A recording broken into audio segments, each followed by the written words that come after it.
বিশ্ব legends championship এর final match শেষে মাঠ জুড়ে যখন বিজয়ের উল্লাস, গ্যালারিতে যখন চলছে বাঁধ ভাঙা উদযাপন, ঠিক তখনই লাইভ সম্প্রচারে ধরা পড়ল এক অপ্রত্যাশিত কিন্তু মন কাড়া ঘটনা। স্টেডিয়ামে হাজারো মানুষের সামনে সরাসরি সম্প্রচারের মাঝেই উপস্থাপিকা কারিশমা কোটেককে বিয়ের প্রস্তাব দিয়ে বসলেন টুর্নামেন্টের কর্ণধার হর্ষ তুমার।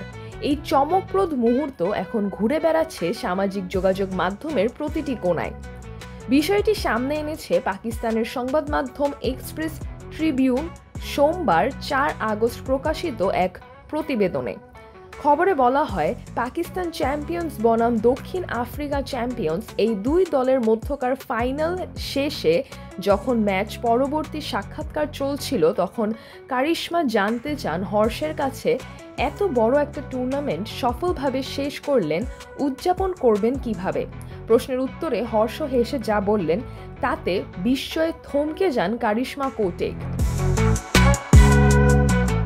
তিনি বলেন, যখন সবকিছু শেষ হয়ে যাবে আমি আপনাকে প্রপোজ করব। ও মাই গড! প্রথম প্রতিক্রিয়ায় এতটাই অবাক হয়ে যান কারিশমা, তবে দ্রুত নিজেকে সামনে নিয়ে আবারও পেশাদার ভঙ্গিতে ফিরে যান তিনি। এই দৃশ্য সরাসরি সম্প্রচারেই ধরা পড়ে, আর তারপর থেকে এটি সোশ্যাল মিডিয়ায় রীতিমতো ভাইরাল।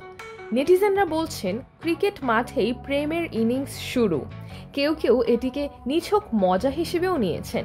তবে হর্ষ তুমারের প্রস্তাবে কারিশমা কোটেক হ্যাঁ বললেন কিনা সেই বিষয়ে এখনো কোনো নিশ্চিত তথ্য পাওয়া যায়নি। দুজনের কেউই এ নিয়ে এখনো সার্বজনিকভাবে কোনো মন্তব্য করেননি। সিজরাতুল আভা, দৈনিক আওয়ার বাংলাদেশ।